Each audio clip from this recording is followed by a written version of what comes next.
Hola! Bom Dia! And welcome to the Spring Saudade Project. This is everything we're sowing, growing and eating in March. All we did is now April.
Everybody, I know I look very red. I think I caught a bit of the sun yesterday.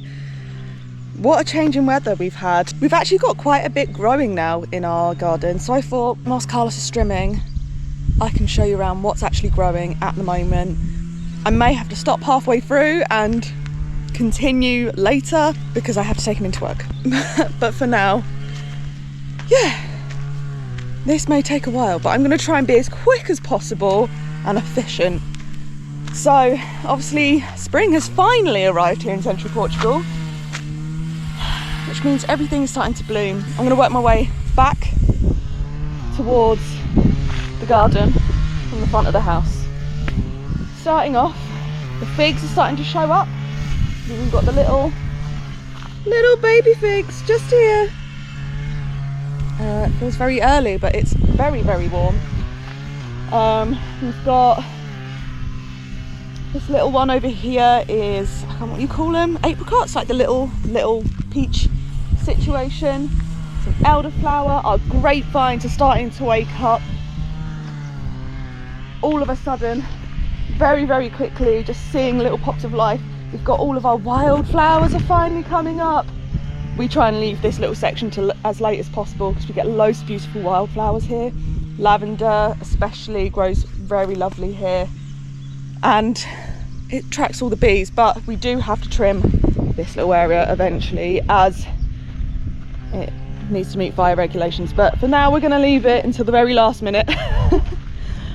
The one thing I'm most excited about is, if you hear the dogs, they're looking out the window telling us off. The cherry blossom is starting to bloom. And so usually, I think it's about 6 weeks after you get the blossoms, you get the fruit. I think it may be very, very early April or just gone into May, we will get our cherries. These two bloom first, and then we've got the sweeter, darker cherries at the back there. I'm hoping we can get some more off the ones that are down that way. We don't really know what they are because they weren't taken care of for a long time, but hopefully after a bit of a hard prune, we'll get some more cherries from them. So yeah, that's what's all along here. We've also got a few bulbs that have finally come through. It's a bit messy. Carlos went through and trimmed just a couple of days ago. So yeah, we've got some tulips and hyacinths and all the pretty things. Our lemons are still here. I'm scared to harvest them, they look so small. And then got the loquats are starting to come out, but another thing I'm very excited about is the peach tree. This is white peach. It makes the most delicious peaches and it's starting to bloom. Lovely pink flowers. I gave this a really good trim this year, so I'm really hoping we get some better fruit. We've got our herbs coming along nicely just down here, and I may size them up in the summer so they've got a lot more to take from when it comes to water, because the terracotta pots do dry out quite quick. We've got Gardenia following me around as per usual, and I did buy myself some hellebore finally. I did move it into the shade because it was getting a little bit too hot, but it's really beautiful. And I'm thinking it is going to go under the peach tree at the front eventually. This particular grapevine is looking much healthier. It was very, very slow to start last year. I did a very good prune on it. It's looking just loads better. All these ones are starting to bloom. One thing I'm excited about, we planted the, I can't remember what we call it in English now, birds of paradise, and it looks like we may start to get our first flower coming up this year. Hopefully. I really, really want one. They're such beautiful flowers, and when I knew I was going to move to a warm climate, I wanted it. The lilies are finally blooming and our roses are starting to pop out. So we'll hopefully get lots of beautiful roses this year. And the lilies always do well here. Everyone has them. I've still got the smaller pink rose I planted earlier. I think it was February I planted this. It's looking nice and healthy. So I'm happy with that. And again, I might size that up into a bigger pot later in the summer. We're going to see. We have some things to admit to you. We didn't say anything because we weren't sure how bad it was. I'll turn it around so you can see better. The train line people, they hired someone new and they came along and they've sprayed all along here, which isn't a problem. What they have done is they've not really cared and they've killed off a lot of what was growing in our garden. So all the peas I planted down there, dead. The chives have grown back, but I need to replant peas. We lost lettuce in this bed. We've managed to keep some of the carrots, but I don't know if I really want to eat them after they've been sprayed with poison, to be honest. One thing I'm really worried about is my mum bought me a, what do you call these, wisteria? We thought it'd be really nice along this corner, get some shade on the house. But it does look like there is a sign of life. I was very, very worried, but I'll show you a bit closer. Just here we have signs of life, so I'm a bit more hopeful. I got very, very upset. Carlos did complain to someone who came past, but unfortunately it was a separate company and quite frankly they don't care, so it is what it is. But the rest of the garden, it needs taming, but it's doing all right. As I said, we've got more bulbs and flowers growing. Got little grape hyacinth coming up. We've got a few down there. We've got some pansies and stuff going on down here. This did fall down. It's a funny story. I'll get onto that later. This section here, this was our first no-dig bed. We didn't really know what we were doing, and as you can see, it got completely filled with weeds very quickly. we didn't mulch it properly and whatnot. So all of our kale is now bolted, and that's mostly what's in here, other than a couple of leeks. So I'm going to pull the leeks, pull all the kale, and I'm going to put a big no dig bed in here soon. And then instead of having a bed here, we're just going to put decking eventually along this wall. I don't think we need this bed. If we can extend one along here, extend this one here, and hopefully later on in the spring we're going to put some more beds over there. So I don't think we need that bed, but we've got loads and loads of kale. Another thing we've got lots of, and I definitely have not been on top of harvesting it quick enough, we've got the broccolini. So you see it comes out down the bottom as well as the top. Sorry, my shadow's in the way a bit there. But yeah, you get lots of little ones instead of like one big head. You sort of chop it off here and you'll keep getting them come out lower down on the plant until it gets too hot. So we've got loads of broccoli. I think I'm going to make a broccoli dish today. We've got some cabbage is growing really well. Try and find one for you. That's a little one. I want to show off a good one. Oh yeah, at the back. We've got, so obviously the salsa, which is parsley in English, and coentrouge, I can't remember it in English, blimmin' heck. Coentrouge. Come on, Charlotte, it's in there somewhere. Coentrouge, coriander. That's what this is. That's doing really well. We've got some of our cabbages are really starting to like toughen up now, and I don't think this is the biggest one. I think I've got a bigger one somewhere, but they're getting a nice big head on them now, and I don't think it'll be too long until we can eat them. Garlic's doing really well. Onions, remember last year when I harvested some onions and they were absolutely pathetic? They've already started to size up, so we're doing much better. It doesn't look very big on the camera, but that's a good little bulb going on. That's at least a shallot size, so that's looking good. We've got red cabbage. These ones are absolute beasts, these red cabbage here. And the one thing that did survive here is the chives, I think, because they hadn't quite come up yet. So the chives are done all right. You see, this is what happened to our salad. It just got really sad and crispy. We actually had these two just completely died off. And we do have a couple of carrots that survived. And obviously the people who planted mint in the ground, that's still going, always will. But yeah, the carrots seem to be doing okay, but I don't know how I feel about eating them after a load of poison's been sprayed. We've got an absolute beast of a cauliflower growing. Look how big. I've got big hands, guys, but like this is gonna be, when it's finally done, it is huge. For context. And there's a nice big red cabbage at the back, which I absolutely love in the summer. Like making myself a good slaw from that. We've got so much broccoli down there. Some of it has bolted. Oops. Yeah, we did get a few broccoli that were affected by the poison. You can see we're a good distance away, and it got very weird sort of flowers on it. It's a very strange colour.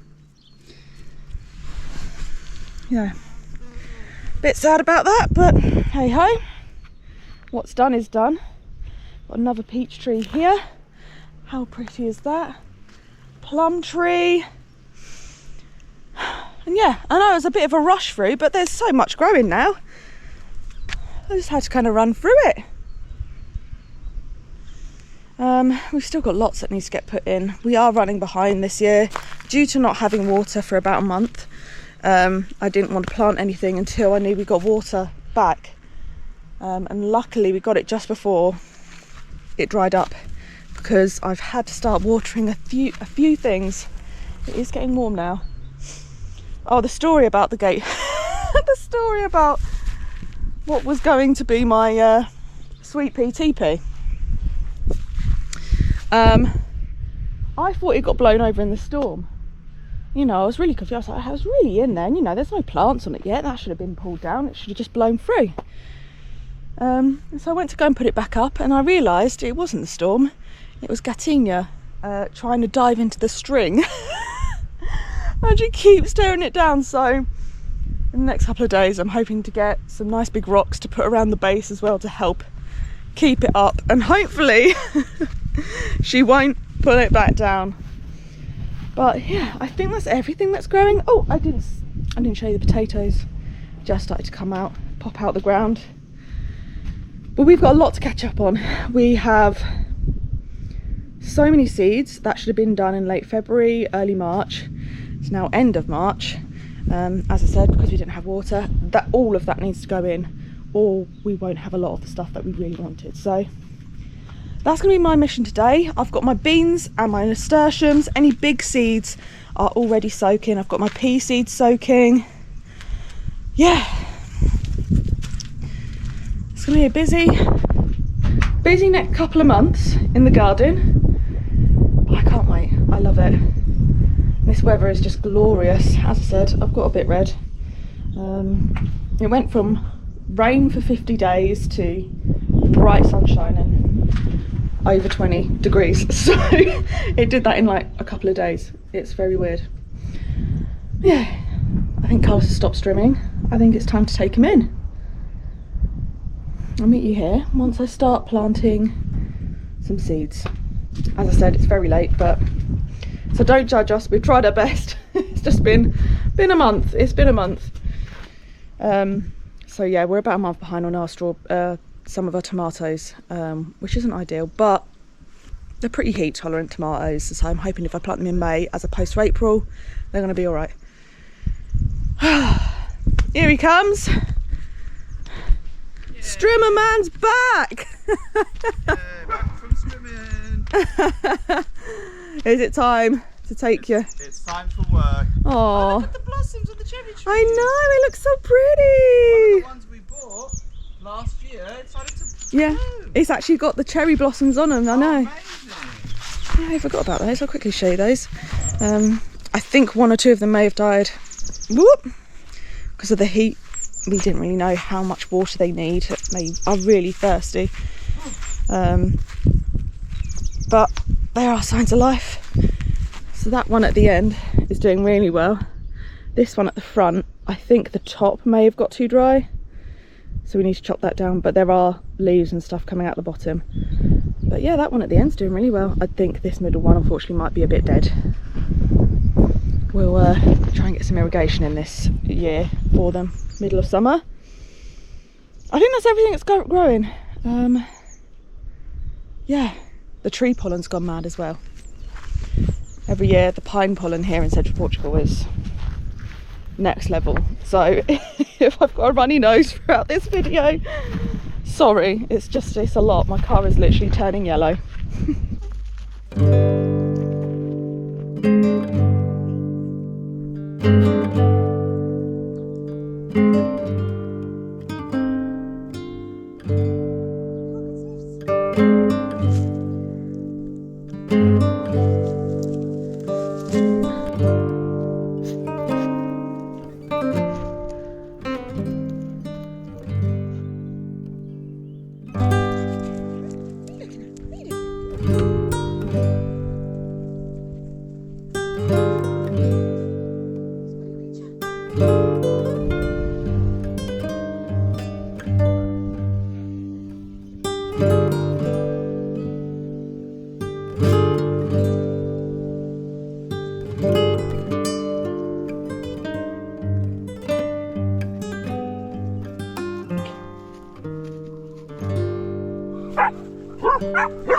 Oh my god, Noodles, where have you put the snake? Come on, let it go.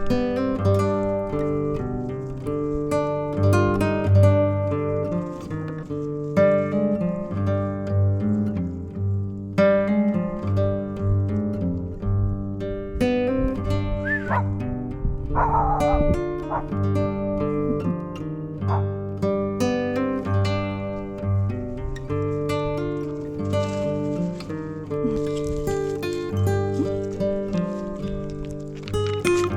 boy. Alright, ready, sit. Good girl. Oh, nice.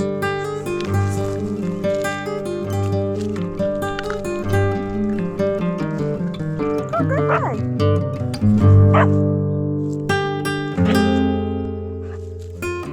That's a tree.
Damn.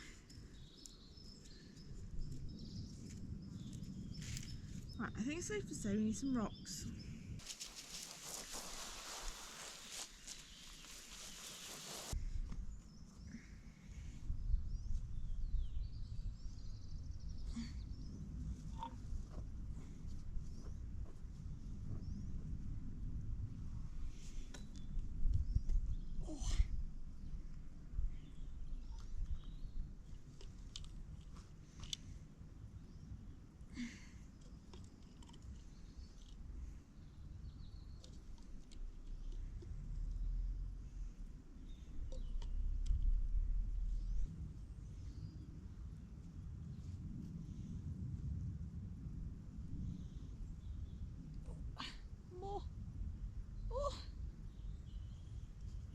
go. Oh, that was harder work than I thought.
You like the sunshine noodles. Okay everyone, I just want to say thank you for watching, and sorry that this, what was supposed to be out on the 31st of March, I was originally planning. Yeah, it's been a couple of weeks with Zare and my birthday and a trip to Porto. Yeah, I took a little time off, and I know that videos haven't been out as regularly as usual, but brutally honest, I think everything that happened throughout February and March, I needed a bit of a rest. But I went to Porto and saw some lovely little spots on the drive, and honestly I feel, I don't know, invigorated, is that the word? Anyway, I feel like, how do I put it, I feel like I'm ready to like really make loads more content now. Like, the sun's out and I've seen some, as I said, some beautiful spots, and it makes me want to travel and see more of Portugal, and I want to get back into that a bit. Everyone who donated for Zare, thank you so much. We actually haven't taken out that money yet, but Ravioli got a tick-borne illness, even though they've got the collars on, so I feel most of that money will end up going on the €150 bill that we had for him. But we're going to get some new bowls and new collars and stuff like that. They do really need it. We've only got a little bowl. It's too small for him, but he's doing a lot better. At first, there was a few scuffles between him and the dogs, but he seems to have settled in now. And he's calming down a lot. He is still up for adoption. I think both Shelter for Life and Fundal Shelter have shared his information. He's such a little snuglet. It's quite funny though, like now his personality's coming out. We've come to realise he's just a little dork. When he tries to clean his feet, it's the funniest thing, just like half chews on them. He didn't really know how to play. We do think he has been like chained up and stuff, so he hates being confined. It's really sad, but he's definitely getting so much better, and he's getting to like the swing of it. Him and Tagliatelle love running around on the farm as well. It's very cute. They're the only two I trust off lead, so seeing them play down there is very cute. Carlos is going to go and strim as we've got some good weather, but apparently some more rain on the way, so we're getting done a little bit every day what we can. April's going to be a busy month for us. I'm going to do a lot of shifting and moving in the vegetable garden. He's upset because the bramble's already growing back. It's, yeah, hard to keep on top of it when it's rain hot, rain hot, rain hot. It just grows like crazy. Yeah, April's going to be very busy. He's going to be strimming like crazy. I'm going to be gardening like crazy, and then when summer comes around we can chill out a little bit and go explore and get some more things done on the house as opposed to just gardening all the time. But yeah, a big thank you for watching this video, and